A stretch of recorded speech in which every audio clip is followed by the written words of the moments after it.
Hello friends, welcome है आपका अपने यूट्यूब चैनल ज्ञान बाबा पे। और आज हम पढ़ेंगे संधि के प्रकार। क्या पढ़ेंगे? संधि के प्रकार। संधि के प्रकार। जो संधि के प्रकार होते हैं वो तीन होते हैं। संधि के तीन प्रकार होते हैं। कौन कौन से? जो पहला होता है वो होता है स्वर संधि। कौन सा होता है? स्वर संधि। जो दूसरा होता है वो होता है व्यंजन संधि। और जो तीसरा होता है वो होता है विसर्ग संधि। क्या होता है? विसर्ग संधि। तो इसके तीन प्रकार होते हैं। पहला होता है स्वर संधि, दूसरा होता है व्यंजन संधि और तीसरा होता है विसर्ग संधि। ओके, तो आज जो हम पढ़ने जा रहे हैं वो सिर्फ हम स्वर संधि के बारे में जानेंगे कि स्वर संधि क्या होती है और इसके कितने प्रकार होते हैं। तो पहली जो है वो हमारी होती है स्वर संधि। क्या होती है? स्वर संधि। तो स्वर संधि होती क्या है? जब स्वर को स्वर के साथ जोड़ा जाता है तो तब जो संधि बनती है वो क्या बनती है? वो स्वर संधि बनती है। ओके, अब अगर मैं स्वर संधि के प्रकारों की बात करूं तो जो स्वर संधि होती है वो 5 प्रकार की होती है। अब वो 5 प्रकार कौन कौन से हैं? जैसे कि पहला जो है वो होती है दीर्घ स्वर संधि। क्या होती है? दीर्घ स्वर संधि। जो दूसरी होती है वो होती है गुण स्वर संधि। और जो तीसरी होती है वो होती है वृद्धि स्वर संधि। और जो चौथी होती है वो होती है यण स्वर संधि। और जो पांचवी होती है वो क्या होती है? अयाधि स्वर संधि। ओके, तो इस वीडियो में मैं सिर्फ आपको ये बताऊंगी कि जो दीर्घ स्वर संधि होती है सिर्फ उसी के बारे में बताऊंगी कि दीर्घ स्वर संधि में जो विकार होते हैं, ये बोल सकते हैं जो परिवर्तन होते हैं, वो कौन कौन से होते हैं और उनके एग्जाम्पल भी मैं आपको दूंगी। और ये जो बाकी की है जैसे गुण स्वर संधि है, वृद्धि स्वर संधि है, यण स्वर संधि है, अयाधि स्वर संधि है, इनकी भी मैं आपको जो है अगली वीडियो में बताऊंगी मैं इनके बारे में आपको। लेकिन इस वीडियो में हम सिर्फ दीर्घ स्वर संधि के बारे में डिस्कस करेंगे। तो चलिए, जैसे कि पहला हमारा क्या है? दीर्घ स्वर संधि। दीर्घ स्वर संधि। तो जो दीर्घ स्वर संधि होती है उसमें विकार कौन कौन से होते हैं? उसमें विकार होते हैं, एक तो होता है आ, एक होता है बड़ी ई और एक होता है बड़ा ऊ। अब जो आ विकार है वो कैसे होता है? विकार को हम परिवर्तन भी बोल सकते हैं। ई में जो परिवर्तन हुआ वो कैसे हुआ और ऊ में जो परिवर्तन हुआ वो कैसे हुआ? ओके, तो देखिए, जैसे कि इसकी सिंपल सी ट्रिक है। जैसे मैंने बोला आप लिख सकते हैं, या मैंने बोला 2 बार आपको ए लिखना है और 2 बार ही आपको आ लिखना है। तो जब ए को ए के साथ जोड़ते हैं तो क्या परिवर्तन होता है? आ में परिवर्तन होता है। जब ए को आ के साथ जोड़ते हैं तो तब जो परिवर्तन होता है वो किस में होता है? आ में परिवर्तन होता है। जब आ को ए के साथ जोड़ते हैं तो तब भी जो परिवर्तन होता है वो किस में होता है? आ में होता है। और जब आ को आ के साथ जोड़ते हैं तब भी परिवर्तन किस में होता है? आ में होता है। तो यहाँ पे देखने को मिल रहा है कि जो भी परिवर्तन हो रहा है वो किस में हो रहा है? आ में परिवर्तन हो रहा है। ओके, इसी तरह से हम ई में देखते हैं कि बड़ी ई में परिवर्तन कैसे होगा। तो 2 बार आपको छोटी ई लिखना है और 2 बार आपको बड़ी ई लिखना है। तो अब देखिए, जैसे कि मैंने छोटी ई को छोटी ई के साथ जोड़ा, तो जब इन दोनों को जोड़ा तो विकार किस में हुआ या परिवर्तन किस में हुआ? ई में हुआ, बड़ी ई में। जब छोटी ई को बड़ी ई के साथ जोड़ते हैं तब विकार किस में होता है या परिवर्तन किस में होता है? ई में होता है, बड़ी ई में। जब बड़ी ई को छोटी ई के साथ जोड़ते हैं तब भी परिवर्तन किस में होता है? बड़ी ई में। और जब बड़ी ई को बड़ी ई के साथ जोड़ते हैं तब भी परिवर्तन किस में होता है? बड़ी ई में। तो यहाँ पे देखने को मिल रहा है कि जो भी परिवर्तन हो रहा है वो किस में हो रहा है? बड़ी ई में हो रहा है। इसी तरह से हम बड़े ऊ को देखते हैं।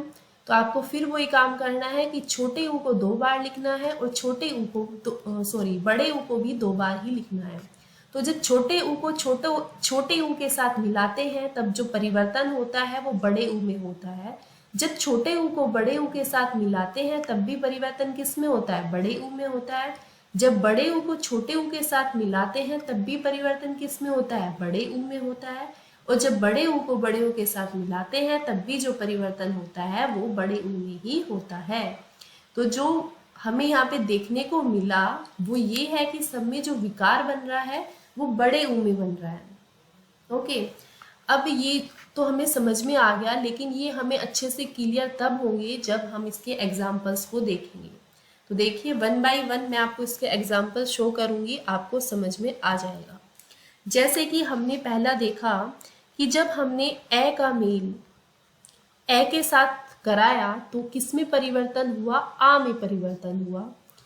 फिर हमने दूसरा देखा कि जब हमने ए का मेल आ के साथ कराया तब भी परिवर्तन किस में हुआ, आ में हुआ।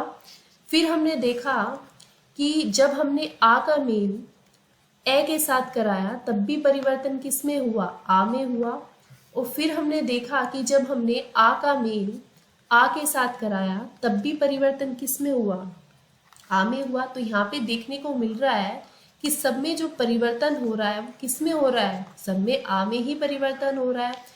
तो जैसे कि मैं इसका एग्जाम्पल दूं आपको, जैसे मैंने बोला दीप धन अवली, मैंने बोला दीप धन अवली। तो आप खुद से बोल के देखिए, मैंने इसके रूल बताए थे कि पहले शब्द का आखिरी स्वर या पहला शब्द जो हम बोलते हैं उसमें जो हमारे मुंह से आखिरी आवाज निकलती है वो किसकी होती है।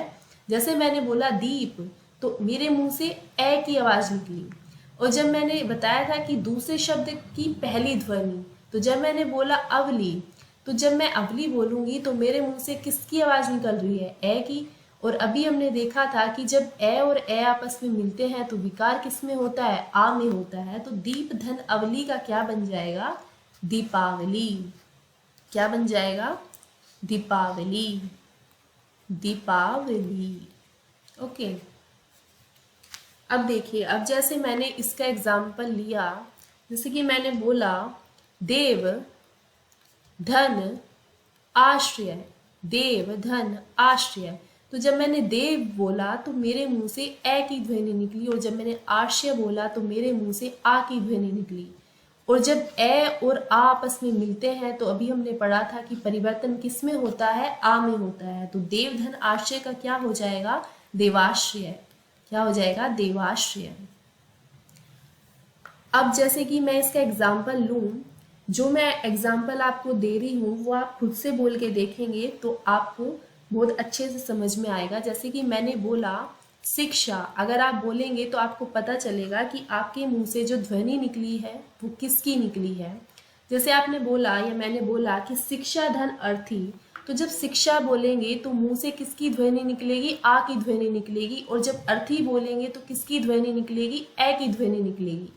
और जब ये दोनों आपस में मिलेंगी, अभी हमने ऊपर देखा था कि जब ये दोनों आपस में मिलती हैं तो विकार या परिवर्तन किस में होता है, आ में होता है। तो शिक्षा धन अर्थी का क्या बन जाएगा, शिक्षार्थी। क्या बन जाएगा, शिक्षार्थी। अब जैसे कि इसका हम एग्जाम्पल देखते हैं, जैसे मैंने इसमें बोला महा धन आश्रय, महा धन आश्रय। तो जब हमने महा बोला तो किसकी ध्वनि निकली, आ की ध्वनि निकली। और जब आश्रय बोला तब भी किसकी ध्वनि निकली, आ की ध्वनि निकली। और जब ये दोनों ध्वनियां मिलेंगी तो विकार किस में होगा, आ में होगा। तो महाधन आश्रय का क्या बन जाएगा, महाशय। क्लियर। अब देखते हैं हम ई विकार कैसे बनता है। जैसे कि हमने पहला देखा था कि जब छोटी ई को छोटी ई के साथ मिलाते हैं तब जो परिवर्तन होता है वो किस में होता है, बड़ी ई में होता है। ओके, फिर हमने देखा था कि जब छोटी ई को बड़ी ई के साथ मिलाते हैं तब भी परिवर्तन किस में होता है, बड़ी ई में होता है। फिर हमने देखा था कि जब बड़ी ई को छोटी ई के साथ मिलाते हैं तब भी परिवर्तन किस में होता है, बड़ी ई में होता है। और फिर हमने देखा था कि जब बड़ी ई को बड़ी ई के साथ मिलाते हैं या जोड़ते हैं तब भी परिवर्तन किस में होता है, बड़ी ई में होता है। तो यहाँ पे आपको देखने को मिल रहा होगा कि सब में जो परिवर्तन हो रहा है वो किस में हो रहा है, बड़ी ई में हो रहा है। तो आप यहाँ पे एक नोट डाल के मैं आपको दे रही हूँ, वो आप देखिए। जैसे कि हम जब छोटी ई लिखते हैं या जब हम बड़ी ई लिखते हैं तो दोनों की अलग अलग मात्राएं होती हैं। जब हम छोटी ई की बात करते हैं तो हम इधर की मात्रा लगाते हैं, और जब हम बड़ी ई की बात करते हैं तो हम इधर की मात्रा लगाते हैं।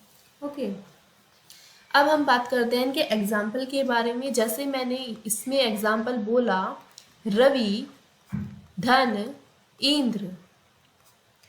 तो जब मैंने बोला रवि तो इसमें किसकी ध्वनि निकली, छोटी ई की ध्वनि निकली। और जब मैंने बोला इंद्र तो यहाँ पे किसकी ध्वनि निकली, छोटी ई की ध्वनि निकली। तो जब छोटी ई और छोटी ई आपस में मिलती हैं तो विकार किसमें बनता है, विकार बनता है बड़ी ई में। तो रवि धन इंद्र का क्या बन जाएगा, रविंद्र। अब जैसे कि मैंने इसका एग्जाम्पल लिया, जैसे मैंने बोला गिरी, धन, ईश। तो जब मैंने बोला ई और ई, या फिर जब मैंने बोला गिरी तो ई यहाँ पे बोल रहा है छोटी ई और यहाँ पे बोल रहा है बड़ी ई। तो अगर आपको बोलने से क्लियर नहीं हो रहा तो आप यहाँ पे इसकी मात्रा भी देख सकते हैं। जैसे कि ये मात्रा हमने किसके लिए यूज की थी, छोटी ई के लिए, और यहाँ पे बड़ी ई आपको दिखाई दे ही रहा है। तो जब छोटी ई बड़ी के साथ मिलती है तब जो परिवर्तन होता है वो बड़ी ई में होता है। तो गिरी धन ईश का क्या बन जाएगा, गिरीश, गिरीश। तो यहाँ पे आपको मात्रा में जो बदलाव है वो देखने को मिल रहा है, तो इसका क्या बन जाएगा, गिरीश। अब हम बात करते हैं इसकी। तो इसका जो एग्जाम्पल है वो ये है कि जब मैंने बोला मही, धन, इंद्र, मही, धन, इंद्र। तो जब मैंने मही बोला तो इधर कैसी मात्रा है, ये बड़ी ई की मात्रा है। और जब मैंने बोला इंद्र तो वहाँ पे दिखाई दे रहा है कि ये छोटी ई है। आप बोल के भी पता लगा सकते हैं या फिर आप शब्दों को देखकर भी पता लगा सकते हैं।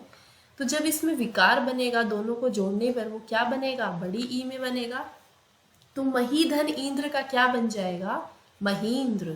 क्या बन जाएगा, महींद्र। अब अगर मैं इसकी बात करूं तो जैसे कि मैंने इसका उदाहरण बोला रजनी, रजनी, धन, ईश। तो जब मैंने रजनी बोला तो जब रजनी बोलेंगे तो इसमें आवाज किसकी निकली, आवाज निकली बड़ी ई की। जब मैंने बोला ईश तो यहाँ पे आवाज किसकी निकली, बड़ी ई की। तो जब ये दोनों ई आपस में मिलती हैं तो परिवर्तन किस में होता है, बड़ी ई में। तो रजनी धन ईश का क्या बन जाएगा, रजनीश। ओके, इसी तरह से अब हम ऊ विकार के बारे में देखते हैं।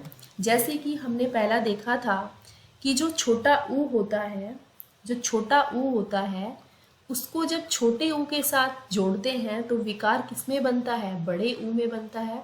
फिर हमने देखा था कि जो छोटा ऊ है जब उसको बड़े ऊ के साथ जोड़ते हैं तब भी विकार किसमें बनता था, बड़े ऊ में बनता था। फिर हमने देखा कि जब बड़ा ऊ है उसको छोटे ऊ के साथ जोड़ते हैं तब भी जो परिवर्तन होता है वो किसमें होता है, बड़े ऊ में होता है।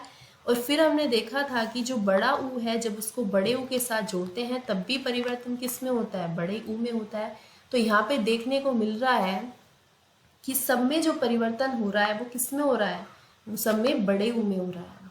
ओके, तो अब आप यहाँ पे नोट देखिए। जैसे कि मैंने बोला छोटा ऊ और मैंने बोला बड़ा ऊ, तो दोनों के जो सिंबल हैं वो अलग अलग हैं। जैसे मैंने बोला छोटा ऊ तो उसको हम इस तरह से लिखते हैं, और जब हमने बोला कि बड़ा ऊ तो हम इस तरह से इसको लिखते हैं। ओके, तो अब हम इसके कुछ एग्जाम्पल्स देखते हैं। जैसे कि मैंने बोला अनु, जैसे मैंने बोला अनु, धन, उदित। तो जब मैंने अनु बोला तो ऊ की आवाज आ रही है, और अगर आपको ध्वनि से पता नहीं चल रहा है तो आप यहाँ पे ऊ देख सकते हैं कि ये जो ऊ मैंने बनाया वो कौन सा ऊ है, वो छोटा ऊ है। तो जब मैंने बोला तो ये छोटा ऊ की बात हो रही है यहाँ पे। और जब मैंने ये बोला उदित तो यहाँ पे भी क्या हो रहा है, यहाँ पे भी ऊ दिखाई दे रहा है। ये जो दूसरा शब्द होता है इसमें मोस्टली आपको वर्ड जो है वो दिखाई दे जाएगा।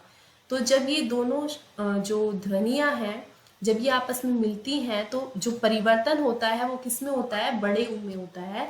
तो इसका क्या बन जाएगा, जब मैंने इसको जोड़ा तो ये बन जाएगा अनु, दित। तो आपको यहाँ पे देखने को मिल रहा है कि ये जो ऊ है इसमें चेंज हुआ, यानी कि ये जो ऊ है वो बड़े ऊ में चेंज हुआ, तो इसलिए हमने यहाँ पे ये वाला ऊ बनाया है। तो अनुधन उदित का बन जाएगा अनुदित। अब जैसे कि मैं बात करूँ, जब मैंने छोटे ऊ को बड़े ऊ के साथ जोड़ा तो परिवर्तन किस में हुआ, बड़े ऊ में। जैसे कि इसका मैं आपको एक एग्जाम्पल दूं, जैसे कि मैंने बोला लघु धन ऊर्मी, लघु धन ऊर्मी। तो जब मैंने बोला लघु, या फिर आप देख के पता लगा सकते हैं कि ये जो ऊ है वो ऊ कौन सा है, किसकी बात कर रहे हैं हम यहाँ पे, छोटे ऊ की। तो यहाँ पे हम छोटे ऊ की बात कर रहे हैं, और यहाँ पे आपको स्पष्ट दिखाई दे रहा है कि ये बड़ा ऊ लिखा है, और अगर आप इसको बोलेंगे तो भी जो ध्वनि निकलेगी वो बड़े ऊ की निकलेगी। और जब ये दोनों आपस में मिलते हैं तो अभी हमने बताया था, अभी हमने पढ़ा था इस बारे में कि जब ये दोनों मिलते हैं तो परिवर्तन बड़े ऊ में होगा। तो लघुधन उर्मी में, लघुधन उर्मी को जब हम जोड़ते हैं तो क्या बनता है, लघुर्मी बनता है। तो यहाँ पे आपको ऊ में देखने को अंतर मिलेगा, ऊ जो मिलेगा वो बड़ा ऊ मिलेगा। ओके, अब इसका जो एग्जाम्पल है वो ये है, जैसे कि मैंने बोला वधु धन उत्सव। तो देखिए दूसरा शब्द जो है वो तो आपको देख के ही स्पष्ट हो रहा होगा कि यहाँ पे छोटा ऊ है, लेकिन बड़ा ऊ ये आपको कैसे पता चला बड़ा ऊ है। या तो आप इसको बोल के समझ सकते हैं कि जैसे मैंने बोला वधु, तो यहाँ पे बड़े ऊ की जो ध्वनि है वो निकल रही है, या फिर आप इसको देख के भी पता लगा सकते हैं कि ये जो सिंबल था वो किस में था, ये सिंबल था बड़े ऊ का। तो यहाँ पे बड़े ऊ की बात हो रही है। तो जब ये दोनों आपस में मिलते हैं तो वहाँ पे परिवर्तन किस में होता है, बड़े ऊ में होता है। तो वधु धन उत्सव का क्या बन जाएगा, वधुत्सव बन जाएगा। क्या बन जाएगा, वधुत्सव बन जाएगा। ओके, अब अगर मैं बात करूं बड़ा ऊ और बड़ा ऊ जब ये मिलते हैं तब परिवर्तन किस में होता है, बड़े ऊ में होता है। जैसे कि मैंने इसका एग्जाम्पल दिया वधु धन ऊर्जा, वधु धन ऊर्जा। तो जब मैंने ये ऊर्जा है तो ये तो ऊ है, बड़ा ऊ है, दिखाई भी दे रहा है, और अगर आप इसको बोलेंगे तो ऊ ही निकलेगा। और ये वाला सिंबल किसका था, ये वाला सिंबल था बड़े ऊ का, या फिर जब आप वधु बोलेंगे तो उसमें ऊ की ध्वनि निकल रही है बड़े ऊ की। और जब बड़ा ऊ बड़े ऊ से मिलता है तब विकार जो बनता है या परिवर्तन जो बनता है वो बड़े ऊ में बनता है। तो वधु धन ऊर्जा का क्या बन जाएगा, वधूर्जा। क्या बन जाएगा, वधूर्जा। तो आई होप आपको ये समझ में आया होगा। ये सिर्फ जो हमारी स्वर संधि थी उसका पहला ही पार्ट था, दीर्घ स्वर संधि। इसका जो दूसरा पार्ट है और उसके जो विकार हैं, उसके जो उदाहरण हैं, वो मैं आपको अगली वीडियो में दूंगी। और आज के लिए इतना ही। अगर आपको ये वीडियो अच्छी लगी हो तो इसे शेयर करें, सब्सक्राइब करें, लाइक करें। Thank you.